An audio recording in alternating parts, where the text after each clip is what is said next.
안녕하십니까.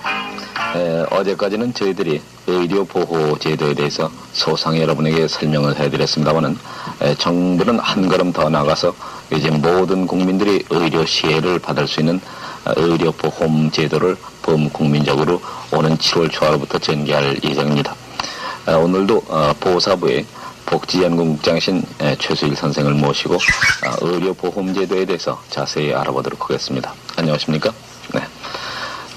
의료보험이라는 말은 우리 주변에 간간히 있었습니다만은 국민 생활 깊숙이 아직 침투가 안 되는데 이제 오는 7월 1일부터 본격적으로 의료보험제도를 실시한다고 정부에서 발표가 됐습니다. 우선 그 세부적인 말씀을 들어보기 전에 의료보험제도를 만든 목적을 하나 좀 설명을 해 주시죠. 네. 지난 12월 23일에 의료보험법을 개정 공포한 바 있습니다. 그래서 이 법률에 의해서 지금 말씀하신 대로 7월 1일부터 우선 단계적이지만은 500인 이상 사업장의 근로자부터 실시할 예정입니다. 네. 그럼 이러한 의료보험을 왜 하느냐? 쉽게 얘기한다면은 국민이 병에 걸렸을 때 사실 일시에 많은 치료비가 소요되는 겁니다. 그렇죠. 예를 들어서 저희들이 감기 한번 걸려도 병원을 찾을 때에는 2,000원 내지 3,000원의 돈이 드는 겁니다. 네. 그래서 저희들은 이러한 부담감을 느껴가지고 우선 병원에 가기에 앞서서 한 100원어치, 200원어치의 돈으로서 해결되지 않겠느냐 해서 1차적으로 약국을 찾습니다. 네. 그러다 병이 낫지 않으면 그 다음에 입원을 찾고 그 다음에 병원을 또 종합병원을 찾습니다. 그렇죠. 이와 같이 우리가 의료비는 우리한테 심각한 어떠한 생활의 부담감을 느껴주고 있습니다. 그래서 평소에 월급에서 얼마간씩 저축을 했다가 네. 자기가 병이 걸렸을 때에는 안심하고 누구나가 돈 걱정을 하지 않고 병원을 찾을 수 있도록 네. 그렇게 하기 위한 사회보장제도의 한 제도입니다. 네. 보험료는 어떻게 되겠습니까? 보험료는 자기 보호소, 즉 월급의 3% 내지 8% 범위 내에서 각 조합이 그 실정에 맞도록 정하게 되어 있습니다. 네.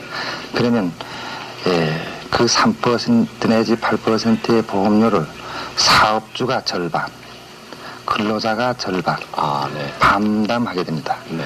그래서 만일에 근로자가 부담하는 율은 얼마냐?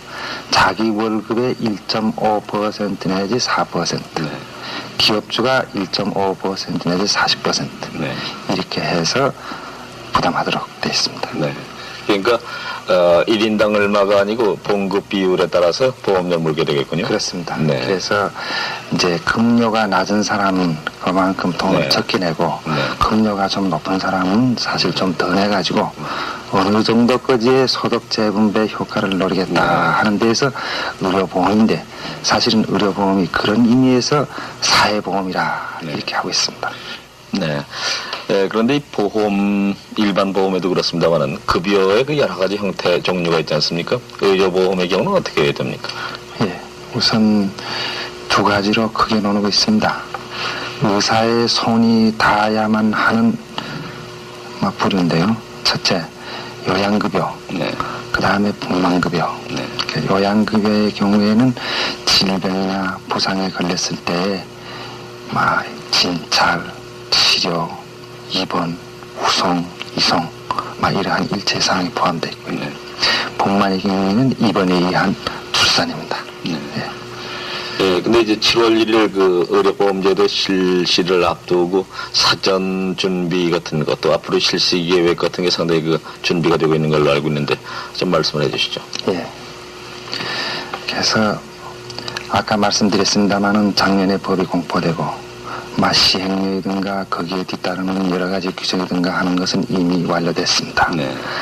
다만 한 가지 많은 사업장의 근로자를 직지 사무를 취급하기 위한 실무자들의 문제입니다. 네. 이러한 교육이든가 사전의 조합을 조직하는 문제 이러한 것을 전국경제인연합회 내에 의료보험 실시협의회라는 걸 구성해가지고 2월 15일부터 이에 따르는 교육과 조합 구성에 들어가려고 합니다. 그렇게 되면은 그러한 교육과 병행하면서 4월, 5월 내에 의료보험조합을 구성하고 적어도 6월부터는 일부 보험료를 객출을 해서 한 달분의 여유를 가지고 있다가 7월부터는 의료보험을 실시한다. 이런 계획이 있습니다. 이제 문제가 궁금한 건 저희들 생각으로는 온 국민이 다 이 의료보험 제도에 참여를 했으면 하는 겁니다만은 실시 초이기 때문에 아마 단계적으로 계획하신 걸로 알고 있습니다. 1차 대상은 어떻게 됩니까? 예. 1차 대상은 저희들이 이제 500인 이상의 사업장, 네. 그 다음에 공업단지 내의 사업장, 이렇게 계획하고 있습니다. 공업단지면은 현재 국가관리공단, 지방관리공단, 혹은 민간공단 해서 약 22개 공단이 있습니다만은 이 22개 공단 내의 사업장과 500인 이상의 사업장의 근로자, 이것을 77년도부터의 적용 대상으로 해가지고 실시할 계획입니다. 그렇게 해서 집계하신 게 1차적으로 얼마나 그 수혜자가 집계가 됩니까? 네. 500인 이상 사업장의 경우에는 약 77만의 근로자가 있습니다. 그리고 공업단지 내에는 약 13만 1000명이 있습니다. 그럼 이 부양가족까지 급여를 받게 되니까 부양가족까지 만약에 합친다면 500인 이상 사업장의 경우에는 약 385만 5천 명이 혜택을 받게 됩니다. 그 공업단지 내에서는 근로자 부양가족까지 합치면 65만 8천 명. 그래서 금년 7월부터 혜택을 받을 사람은 약 451만 명가량이 실질적으로 혜택을 받는다. 이렇게 되겠습니다. 국민 전체 약 10% 이상을 상회하는 그렇습니다. 분들이 이제 의료보험 제도의 그 혜택을 받게 되는데 말이죠. 생각 같아서는 이게 빨리빨리 파급이 돼서 아주 일반 국민 누구나 보험 창구를 찾았으면 하는 그런 생각입니다. 시간이 좀 남아서 간단히 한 가지 더 여쭤보겠는데 말이죠. 부양가족들도 그 의료보험 시혜를 받는다 그렇게 말씀을 하셨는데 그 한계 같은 걸 정하진 않으셨습니까? 예. 이 부양가족 문제는 모든 법률에 있어서 각기 다릅니다. 네. 그 실정에 맞도록 부양가족을 정했는데 의료보험법에 있어서는 직계 존비속 배우자, 즉 어머니, 아버지 혹은 아들, 딸, 처 이렇게 직계 가족만을 한정해가지고 부양가족으로 정해 있습니다. 그리고 의료비에는 어떤 그 상한선을 두지 않으셨는지 모르겠습니다.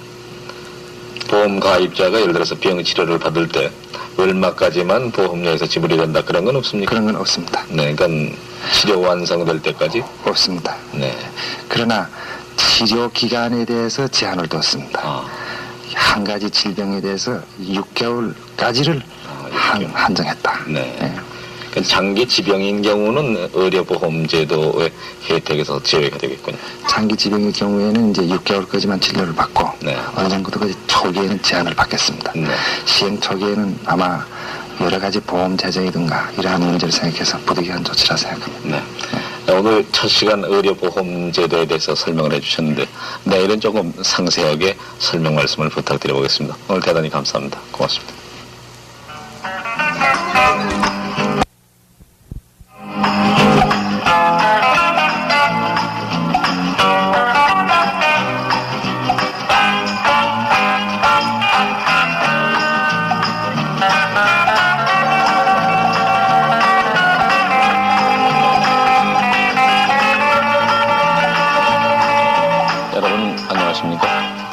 어제는 의료보험제도 전반에 관해서 잠시 알아봤습니다만 오늘은 보다 자세히 의료보험제도에 대해서 알아보도록 하겠습니다. 오늘도 보건사회부의 최수일 복지연금국장께서 나오셨습니다. 감사합니다. 어제는 이 의료보험제도 전반에 대해서 말씀을 해주셨는데 오늘 좀 세밀하게 설명을 해주시면 좋겠습니다. 어제 그 봉급생활자들의 봉급 비율로 보험료를 이제 떼게 돼 있다 이렇게 말씀을 하셨는데 그 보험료는 과연 어느 정도 내게 되는지 말이죠. 예를 들어서 좀 설명을 해주시면 좋겠습니다.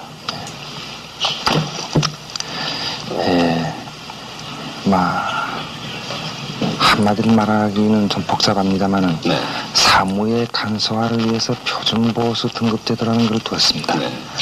그래서 하한선을 2만 원, 상한선을 40만 원 이렇게 두었습니다.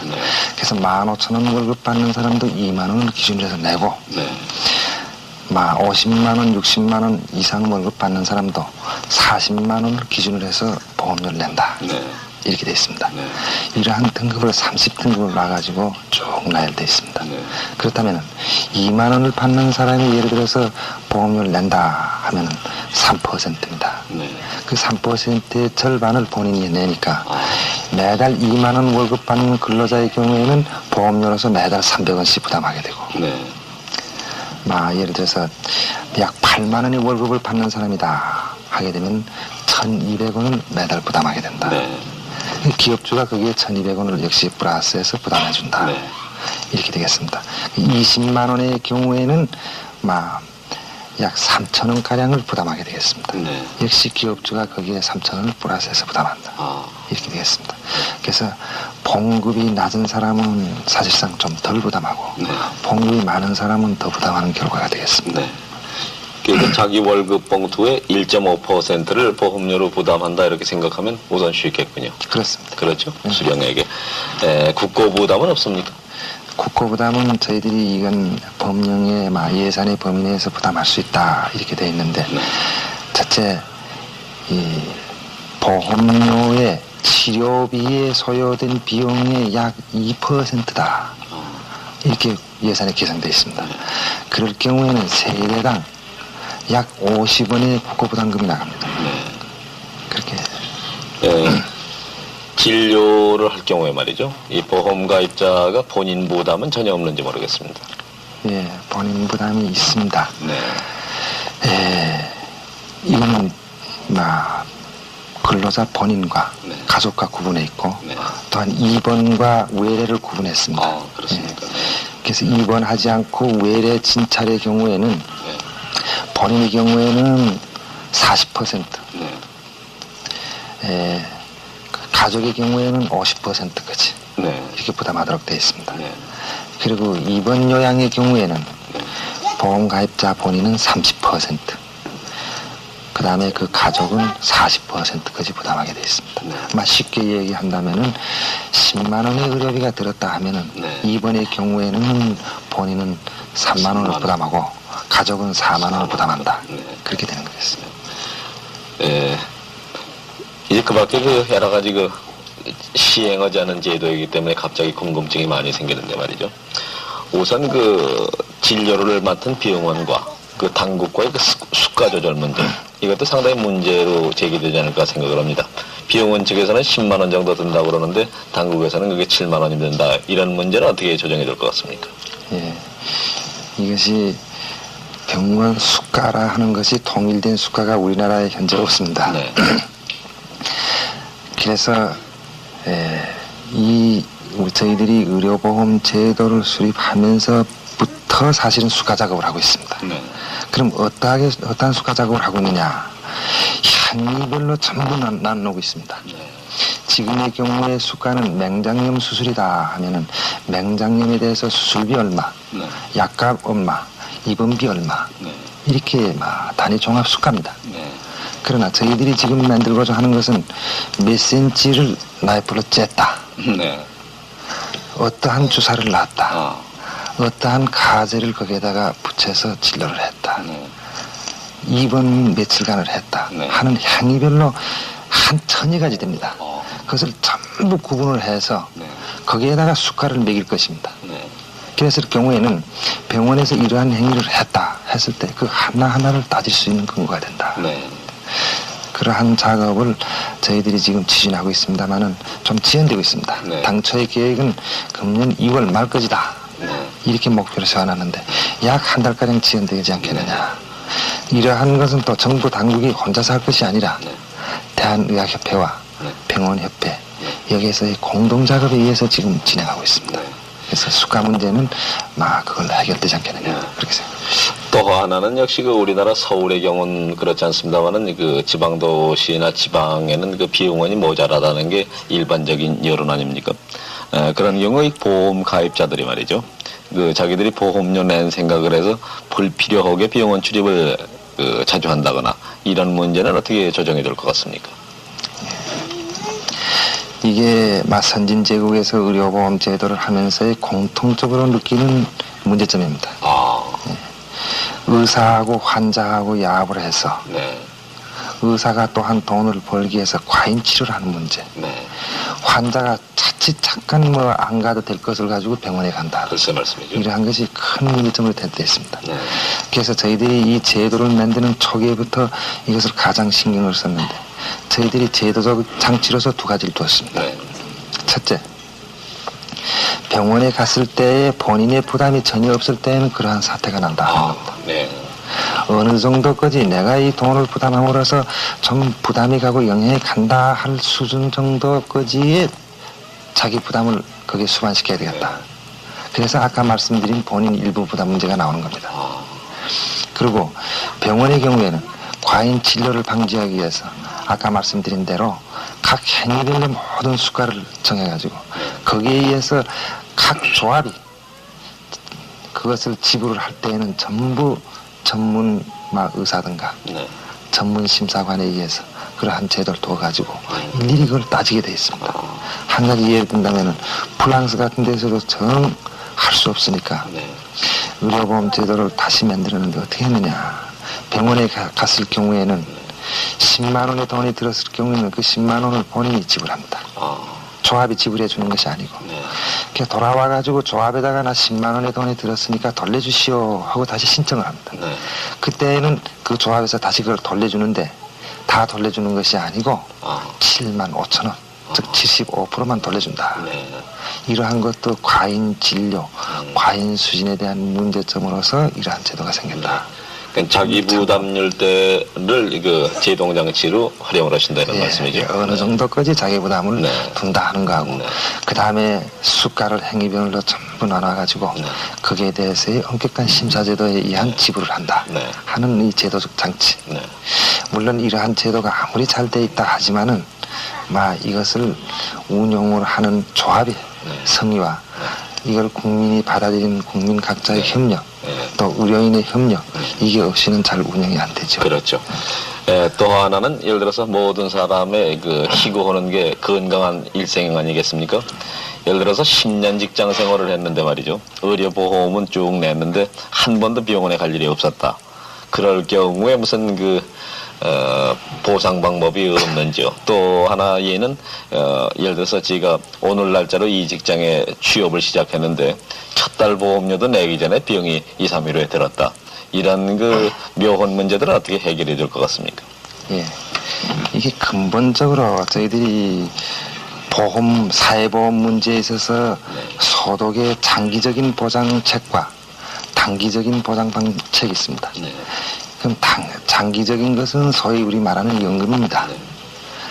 그럼 연금의 경우에는 가입기간이든가 보험료의 지불 액이든가 여기에 따라서 급여 수준이 조정되지만은 이 단기보험인 의료보험일 경우에는 그 지급 조건, 가입기간과 관계없이 급여 조건이 형성된다.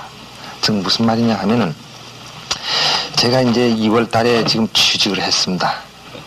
2월 8일 날에 취직을 했으면은 그 취직한 그날로부터 의료보험의 혜택을 받는다 하는 겁니다. 그렇습니까? 네. 네. 그러면 25일 날에 가서 전 보험료를 지금 내보는 거죠. 예. 네. 그렇게 됩니다. 감사합니다.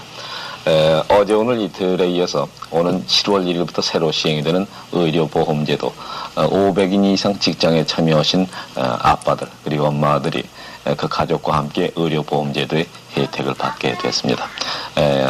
오늘도 보사부의 최수일 복지연구국장을 모시고 알아봤습니다. 대단히 감사합니다.